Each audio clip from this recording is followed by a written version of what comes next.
चलो देखिए, कल जो कंजंक्शन कराया था उसकी वीडियो मिल जाएगी आप लोगों को। कंजंक्शन में कोऑर्डिनेटिंग एंड सबऑर्डिनेटिंग कंजंक्शन होता है।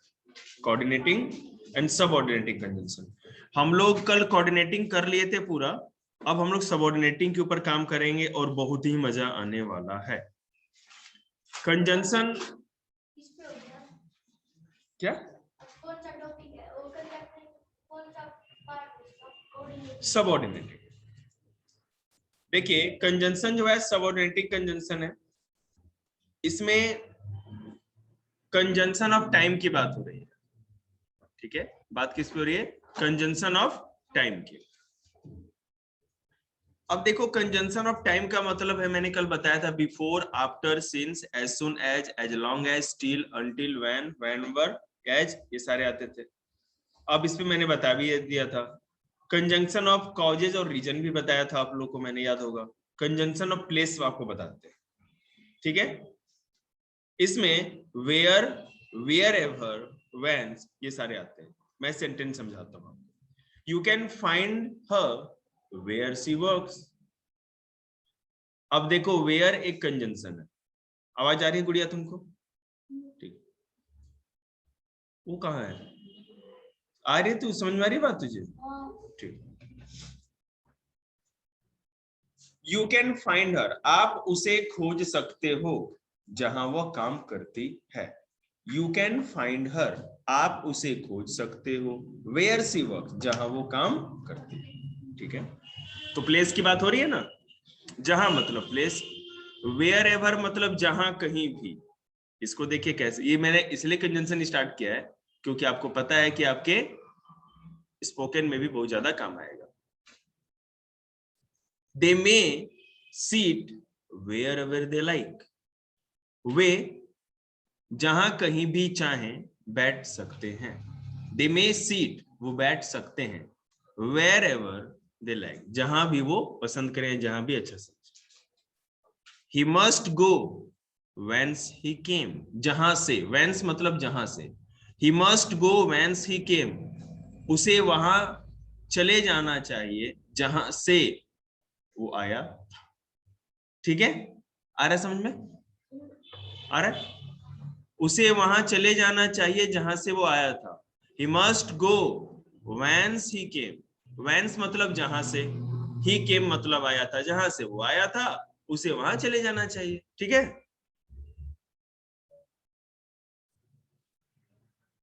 हाँ, आया कुछ? कंजंक्शन ऑफ पर्पस, पर्पस मतलब कि इरादा, किसी न किसी इरादे के से ही तो कोई काम किया जाता है। अब देखो, मैं कहूं जैसे इसमें that, so that, in, order that, lest, ये सारे आते हैं। We eat that we may live, हम खाते हैं ताकि जिंदा रह सके। डैट का मतलब हो गया ताकि, है ना। हम खाते हैं ताकि जिंदा रह सके। He works hard so that, और इन ऑर्डर डैट ही मे पास, वो मेहनत करता है, वो मेहनत करता है ताकि पास हो सके। वो कड़ी मेहनत करता है ताकि पास हो सके। समझ में आ रहा है ना? Works hard लेस्ट you should fail, कड़ी मेहनत करो, ऐसा ना हो कि फेल हो जाओ। ठीक है, वर्क्स हार्ड, कड़ी मेहनत करो, ऐसा ना हो कि फेल हो जाओ। कंजंक्शन ऑफ रिजल्ट और कॉन्सिक्वेंसेस, देखिएगा। अब रिजल्ट, कॉन्सिक्वेंसेस और रिजल्ट एक ही चीज होता है। कॉन्सिक्वेंसेस का हिंदी में मतलब होता है परिणाम। आप मान लीजिए कि जैसा काम करोगे वैसा ही तो परिणाम में रिजल्ट आएगा। ठीक है, अब देखो इसमें आता है डैट, हम लोग इसमें केवल डैट को यूज करते हैं, डैड नहीं, डैट, THAT, डैट।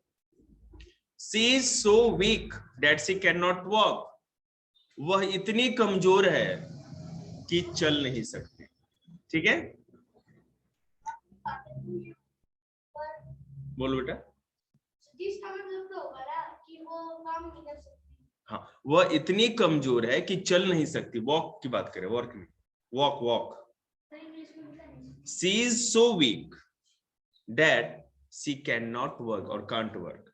ठीक है, So good a girl is she that everybody likes her. वह इतनी अच्छी लड़की है कि उसे सब लोग पसंद करते हैं। छोटी बच्ची है ना, सबको नमस्ते सर जी, नमस्ते अंकल जी, नमस्ते आंटी जी, तो और छोटे बच्चों को तो सब लोग पसंद करते हैं, कुछ बच्चों को छोड़ के। जैसे कि कहा कि मेरे को मरना है, नहीं लगाया है तो एक काम करो, गले में रस्सी बांध के टांग दो, काम करो ना अपना। लगाना चाहिए बेटे आप लोगों को मास्क, है ना? आप लोगों ने सुआ थोड़ा ठुकवाया है, आप लोग को इंजेक्शन लगाया है तो करना चाहिए ना।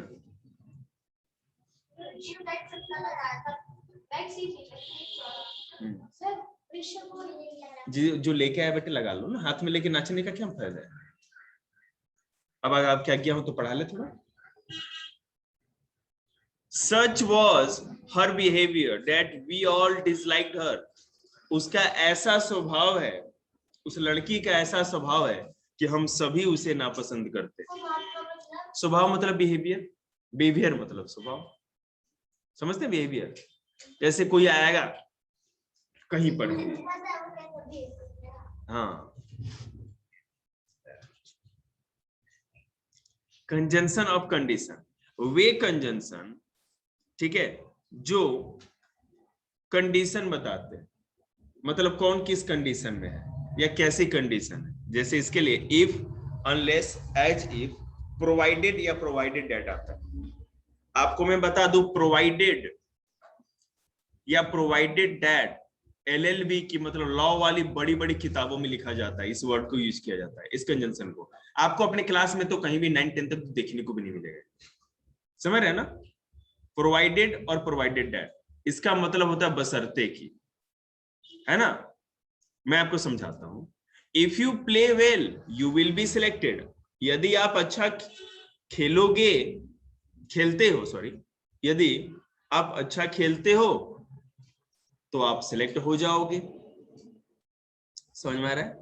She will not succeed unless she tries her best, वो तब तक सफल नहीं हो सकती जब तक कि, ठीक है, अपना बेस्ट ना करे, मतलब अपना ज्यादा से ज्यादा प्रैक्टिस ना करे। He behaves as if he were mad, वह ऐसे बिहेव करता है, वो ऐसे एक्टिविटी करता है जैसे कि पागल हो। सक्सेस नहीं बेटा, सक्सीड होता है बेटा, सक्सीड, सक्सेस, सक्सीड, सक्सीड हो जाएगा ना। आगे बोले, देखिए बदबू आई, मच्छर, वहां कैसे मच्छर लग गए रे? देखो मैंने तो जैकेट भी उतार रखी है। अब सबसे इंपॉर्टेंट, पूरा ध्यान देना, छोटे बच्चे समझने की कोशिश करना। I agree to your proposal, मैं आपके प्रस्ताव या प्रपोजल से एग्री करता हूं, provided that you live with me, मतलब कि जो आप कहते हो आपकी बात मानता हूं, ठीक है? एग्री करना मतलब ये होता है, provided that you live with मी, बशर्ते कि, या मेरी, लेकिन शर्त यह है कि आप मेरे साथ रहो। I will teach you GK, मेरा सेंटेंस है, I will teach you GK provided that, या provided you try your best, मैं आपको जीके पढ़ाऊंगा लेकिन शर्त यह है कि आपको ज्यादा ट्राई करना पड़ेगा, ज्यादा मेहनत करना पड़ेगा, बशर्ते की, यह शर्त यह है।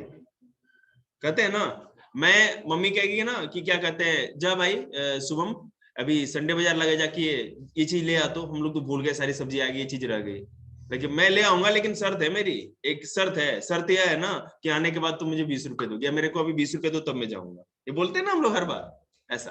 तो उसके लिए बेटा प्रोवाइडेड वर्ड यूज होता है। आप अगर कहीं पर स्पोकन में प्रोवाइडेड वर्ड यूज कर देंगे ना, अपने स्कूल में भी, डिबेट में भी, तो मास्टर चकरा जाएगा, भाई ये कहां से पढ़ के आ गया। प्रोवाइडेड एक बहुत बड़ी चीज है जो कि सबको पता भी नहीं है, क्लियर है?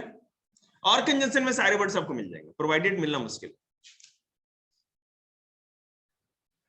कंजंक्शन ऑफ कंसेशन, मतलब कि keep quiet.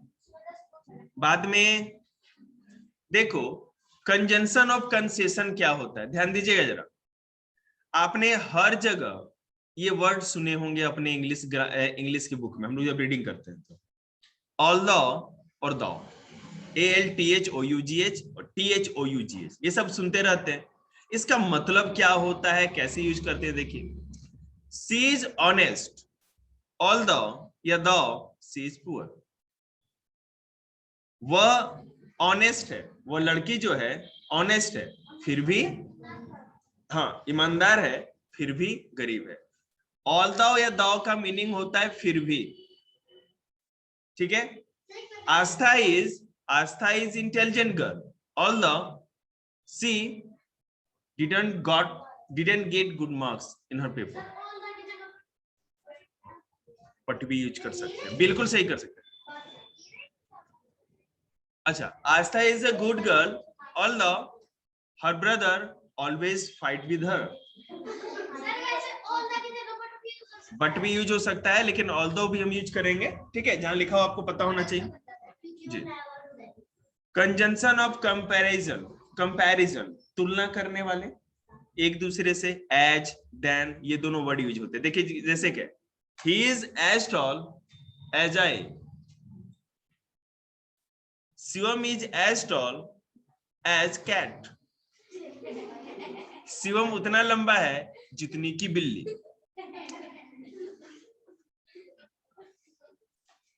He likes dog as much as आस्था, वह डॉग पसंद करता है, डॉग उसको अच्छा लगता है पेट बनाना, जितना कि आस्था को अच्छा लगता है, ऐसे बोल सकते हैं ना। My mother likes dog as I, ये भी कर सकते हैं, ठीक है। पसंद है आपके पालना, इसका कॉलेज तो हम भी जिंदगी भर चलते हैं भाई। She is taller than you, वो आपसे लंबी है। अब 35 की है तो आपसे लंबी ही होगी गुड़िया। अब हम ये नहीं बोलेंगे, कोई भी हो सकता है, अर्थ पे 35 साल का कोई नहीं है, बहुत साल है।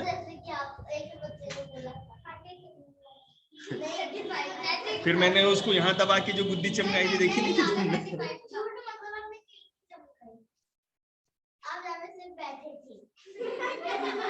चलिए, करेक्ट यूजेज ऑफ कंजंक्शन। अब मैंने जितना आपको कंजंक्शन बता दिया किस तरह सेंटेंस में यूज होता है।